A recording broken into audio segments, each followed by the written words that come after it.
బీసీలకు రాజ్యాంగ హక్కులు సుస్థిరంగా ఉండేలా కాంగ్రెస్ పార్టీ కట్టుబడి ఉందని కేకే మహేందర్ రెడ్డి అన్నారు.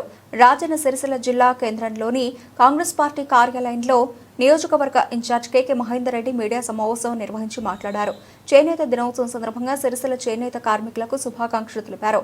దేశంలో కాంగ్రెస్ అధికారంలోకి వస్తే రిజర్వేషన్లకు బలమైన చట్టబద్ధత కల్పించేందుకు 9వ షెడ్యూల్లో చేర్చే విధంగా బిల్లు ఆమోదించేందుకు కృషి చేస్తుందని పేర్కొన్నారు.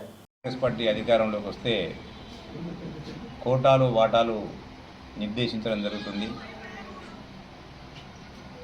ఇలా దేశంలో అధికారంలోకి రానప్పటికీ రాష్ట్రంలో 2 రాష్ట్రాల్లో ఇవాళ కర్ణాటకలో కానీ ఇలా తెలంగాణలో కానీ కాంగ్రెస్ పార్టీ అధికారంలోకి వచ్చింది.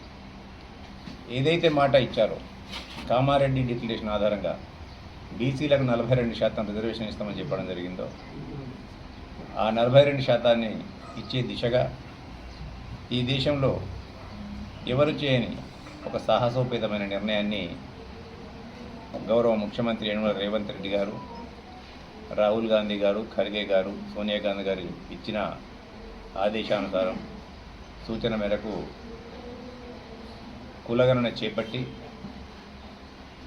ఇలా 42% బీసీలకు స్థానిక సంస్థల్లో కానివ్వండి, విద్యా ఉపాధిలో కానివ్వండి ఇవ్వాలన్న ఉద్దేశం కొద్దీ కులగణన చేపట్టి శాస్త్రీయ పద్ధతిలో అసెంబ్లీలో బిల్లు ఏకకంఠంతో పనిచేసింది.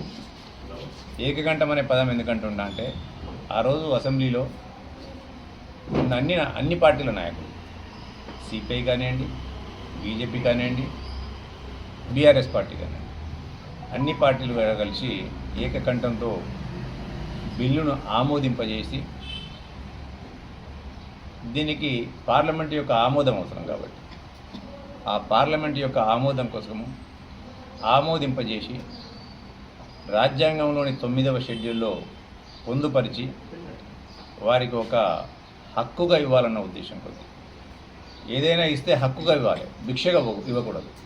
కాబట్టి రాజ్యాంగంలో ఇలా ప్రభుత్వాలు ఉంటాయిపోతాయి. ఇవాళ నేను టెంపరీగా చేస్తా కావచ్చు, ప్రభుత్వాలు ఉంటాయిపోతాయి.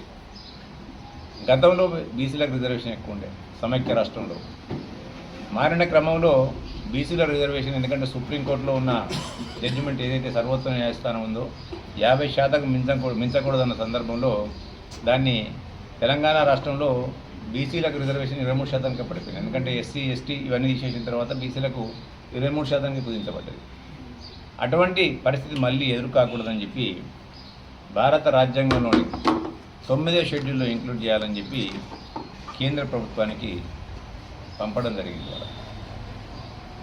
కేంద్ర ప్రభుత్వం ఇక్కడ రాష్ట్రంలో ఉన్నప్పుడేమో బీజేపీ అసెంబ్లీలో ఆమోదం తెలిపింది, బీఆర్ఎస్ ఆమోదం తెలిపింది.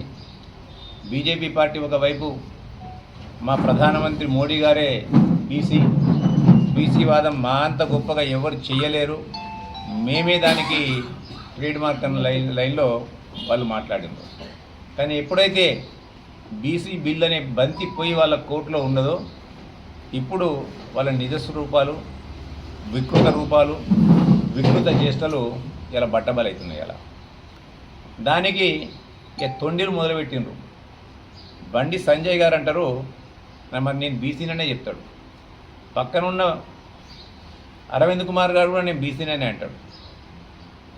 మరి అనుకుంటా మా మోడీ ప్రధానమంత్రి బీసీ అని అంటారు. కానీ ఇక్కడ బీసీ బిల్లుకి ఎందుకు వ్యతిరేకంగా చెప్తున్నారో వాళ్ళకు నిజంగా కూడా బీసీల మీద ప్రేమ లేదని చెప్పడానికి నిదర్శనం. ఇలా వారు అంటారు బీసీ బిల్లులో ముస్లింలను తీసేయాలని. నేను బండి సంజయ్ గారిని అడుగుతున్నా, వాళ్ళ మీరు అనేక రాష్ట్రాల్లో పరిపాలిస్తున్నారు మీ పార్టీ వాళ్ళ. స్వయంగా మీ ప్రధానమంత్రి